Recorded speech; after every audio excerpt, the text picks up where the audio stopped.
یہ بالکل صحیح بات ہے کہ میں نے دانیہ کو معاف کر دیا ہے اور میرے دل کے اور گھر کے دروازے بھی کھلے ہیں کیونکہ وہ نکاح میں ہے.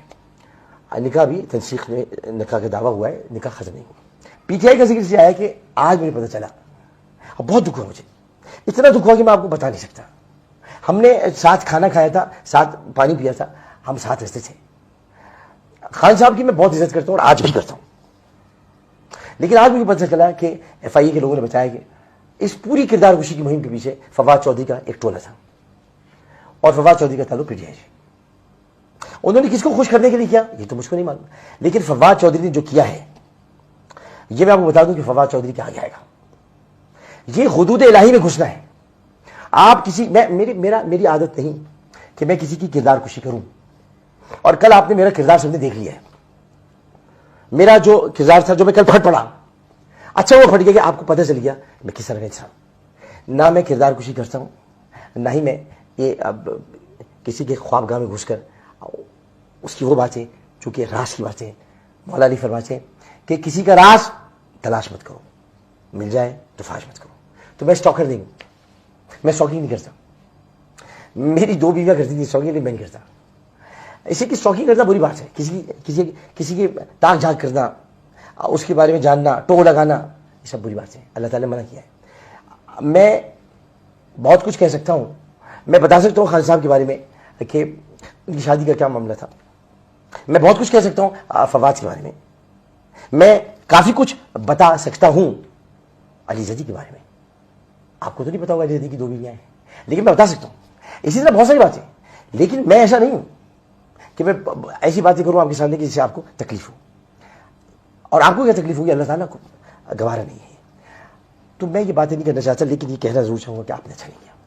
میں تو جا رہا ہوں پاکستان سے, میں جب یہاں سے چلے جاؤں گا میں یہاں نہیں رہوں گا, کیونکہ اس ملک میں گالیوں نے ایسی فضا آلودہ کر دی ہے کہ سیاسی میدان میں کوئی کھڑا نہیں رہ سکتا.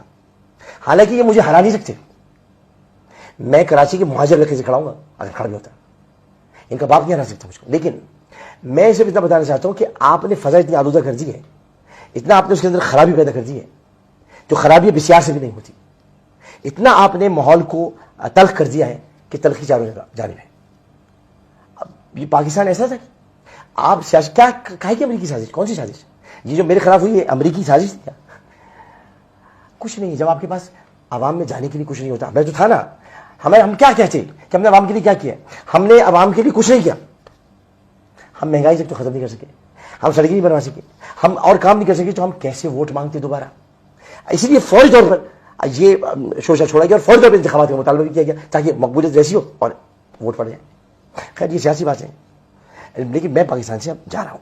آپ سے میری ریکویسٹ صرف اتنی ہے, آپ مجھے چاہتے ہوں یا نہ چاہتے ہوں, آپ کی محبت کہ 2 دن تک پاکستان میں یہ ٹرینڈ چل رہا ہے, ڈونٹ گو عامر بھائی. لیکن عامر بھائی جا رہے ہیں.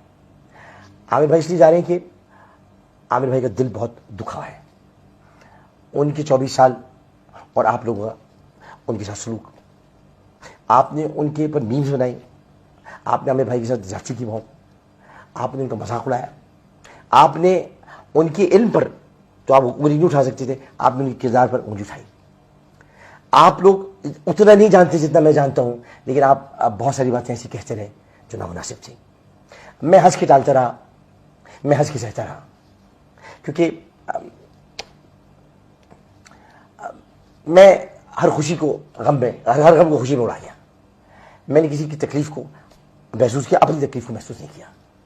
میرے اپنے گھر میں تکالیف نہیں, آپ نے اس کا سہارا لیا, مذاق اڑایا آپ نے. اب ایسا کچھ میرے ساتھ کیا کہ میں وہ بیان سے قاصر ہوں. تو میں بس یہ کہ اب دل برداشتہ ہو گیا ہوں, اس لیے میں جا رہا ہوں. تو یہ میں چونکہ آپ نے پوچھا تھا کہ میں رکوں گا کہ نہیں. دانیہ اگر یہ کہ واپس آ جاتی, معافی مانگتی اللہ تعالیٰ سے, مجھ سے نہیں, میں نے تو معاف کر دیا. میں نے تو ہانیہ کو بھی معاف کر دیا. ہانیہ وہ لڑکی تھی جس نے مجھ پر نکاح کا جھوٹا الزام لگایا. میرا کوئی نکاح نہیں ہوا تھا, کسی قسم کا کوئی نکاح نہیں. ان نکاح من سنتی فمن رغب عن سنتی فلیس منی. نکاح پر تہمت لگانا خطرناک ترین بات ہے کہ رسول کی سنت ہے. میں اس کو اسی بات سے روکتا تھا, بھائی تم نے نکاح جب نہیں کیا تم کیوں ایسی باتیں کرتے ہو؟ 3 ملاقاتیں, ایک دفعہ گھر میں کھانے کے لیے, ایک دفعہ مدد کے لیے, بس. بات یہ نہیں تھی کہ آپ نکاح پر ऐब इल्ज़ाम लगा दें और आप ये बातें करना शुरू कर दें। अगर आपको मोहब्बत थी, कोई बात थी, इसको दूसरे तरीके से हम कर सकते थे। लेकिन निकाह एक बहुत अहम तरीन बात होती है। निकाह फिर उसके बाद क्या क्या बातें नहीं की हैं, मैं उनका जिक्र नहीं करना चाहता, बस इतना बताना चाहता हूँ मैं बेगुनाह हूँ उस मामले में। अब आगे थे हम, मगर मैंने उसको माफ़ किया, अल्लाह ताला उसको खुश रखे। अब ये कि जो और बातें हैं वो ताकि आप सब में साफ करके दिलों को जा रहा हूँ। दूसरी बात ये कि अमीर शकील रहमान साहब, आप मेरे मेंटोर थे, मेंटोर हैं, मेंटोर रहेंगे। आपसे मेरा बड़ा लव है, लेकिन आपने क्या कर दिया। मुझे याद है अच्छी तरह, जब मैंने आपके खिलाफ प्रोग्राम्स किए थे तो आपने बड़ेपन का मुजाहरा करते हुए मेरे घर तशरीफ लाए थे और मैं हिल के रह गया था। मैं बीमार से तो आप मुझे पूछने के लिए आए थे और मैंने कहा शकील साहब आप क्या कर रहे थे, आपने क्या कर दिया, मुझे आपने जलील कर दिया, शर्मिंदा कर दिया। तो आपने मुझे गले लगाया था। आप मुझे अब जियो पे लिख रहे हैं शैतान। शकील साहब आप तो इतना कुछ जानते हैं, आपने तो इतना कुछ सिखाया मुझको। आलिम ऑनलाइन नाम आपने रखा, सिखाया। आपने शैतान लिखते वक्त ये नहीं सोचा कि शैतान क्या है। शैतान सिर्फ शैतान है, उसका नाम कोई नहीं रख सकता। बाकी मेरा फैसला अटल है, मैं यहाँ अब नहीं रुकूंगा।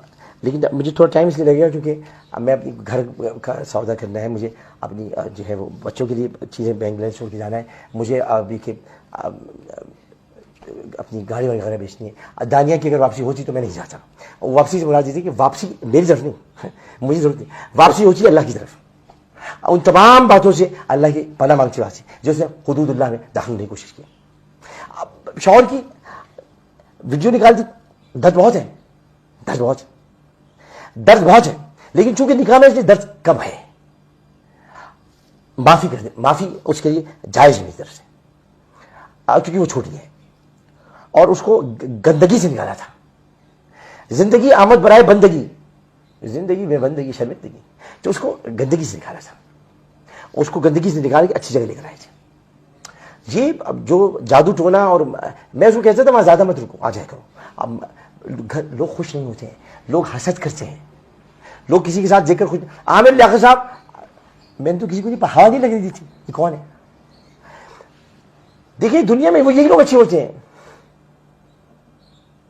वो एक गाना बड़ा मशहूर था, 100 वर्ष की जिंदगी में एक पल तू अगर कर ले कोई अच्छा अमल। तो 100 वर्ष की जिंदगी में एक पल तू अगर कर ले कोई अच्छा अमल। मैंने बड़े बुरे अमल किए, जो एक अच्छा अमल था अल्लाह ताला से अपनी बारगाह में कबूल करता। आज दानिया वापस आ जाए। मैंने अभी कहता हूँ कि दिल के और घर के दरवाजे खुले नहीं, अब मेरी तरफ से सिवाय माफ़ी के और कुछ नहीं है, और माफ़ करने वाले को अल्लाह ताला पसंद करता है। और उसके बाद मैं आप सब लोगों से कहना चाहता हूँ कि अपने मुल्क का बहुत ख्याल रखें, वतन का बहुत ख्याल रखें। हालात सही नहीं है, नफरतों को कम करें, मोहब्बतों को बढ़ाएं। मैं सारी ज़िंदगी टेलीविज़न पर ये दर्ज देता रहा, इसको ख़त्म करें, चीज़ों को, तलखियाँ ख़त्म करें। खान साहब तलखियाँ ख़त्म करें। आप बहुत बड़े आदमी हैं, यू आर बिग मैन, आपके पास बहुत कुछ है कहने के लिए। आप देखिए मेरे घर में क्या हुआ, आपने 2 दिन से मैं आपकी ट्रेंड चलता था इंपोर्टेड हुकूमत नामंजूर, 2 दिन से ट्रेंड चल रहा है, डोंट गो आमिर भाई। आपने मेरे घर में नकब लगवा के अपने 5 दिन की जलसे खराब किए, क्योंकि मैं ऐसा आदमी हूं कि जिसके बारे में घर में घर घर जिक्र होता रहता है। शादी होगी तो जिक्र होगा, चला कमा तो जिक्र होगा, आपको देखने लोग भूल गए। मैं ऐसी भला हूं, तो ये भला अपने सर पे क्यों नहीं किया, मैं भला हूं भला। तो इसलिए मैं आपको ये कहता हूं कि मेरे पीछे ना पड़ा करें। अब मेरे पीछे किसी का हाथ है, हाँ, वो क्या हाथ है। मुझे दुश्मनों न छेड़ो, मेरा है कोई जहां में, मैं अभी पुकार लूंगा, मैं अभी पुकार लूंगा, नहीं दूर है मदीना, मेरी आरज़ू मोहम्मद, मेरी जुस्तजू मदीना। मैं मदीने से याद आए, मैं जाने वाला हूँ, बुलावा आ गया रसूलुल्लाह। ये शराबी नशे और आइस वालों को जल्दी नहीं बुलाते रसूलुल्लाह, हाँ टाइम लगते हैं, आ गया। तो मैं जा रहा हूँ, जानिया बच्ची तुमने गलत किया है, तो मैं जा रहा हूँ। और ये कि उसके बाद हज का मौका है। हज के बाद इस दौरान मेरे राब्ते किसी से नहीं होंगे। कौमी असम्बली का जब तक मेरा इजलास होगा मैं आते जाता रहूँगा, लेकिन ये कि हज के वक्त जब मैं निकलूँगा उसके बाद मैं फिर पलट के वापस जाऊँगा। आप लोग सब अपना बहुत ख्याल रखिएगा। मैं कहाँ जा रहा हूँ कहाँ नहीं, ये मैं किसी को नहीं बता रहा। हो सकता है मैं एक था टाइगर के सलमान खान की तरह क्यों चले जाऊँ, किसी को पता नहीं चलेगा, लेकिन मैं बताना नहीं चाहता। अब मैं अब गुमनामी की ज़िंदगी गुजारना चाहता हूँ, मेरी खबर भी गुमनाम हो, मैं खुद भी गुमनाम हूँ, मैं गुमनाम हो जाऊँ। नाम बहुत कमा लिया, नाम रहे बस अल्लाह का। اللہ حافظ.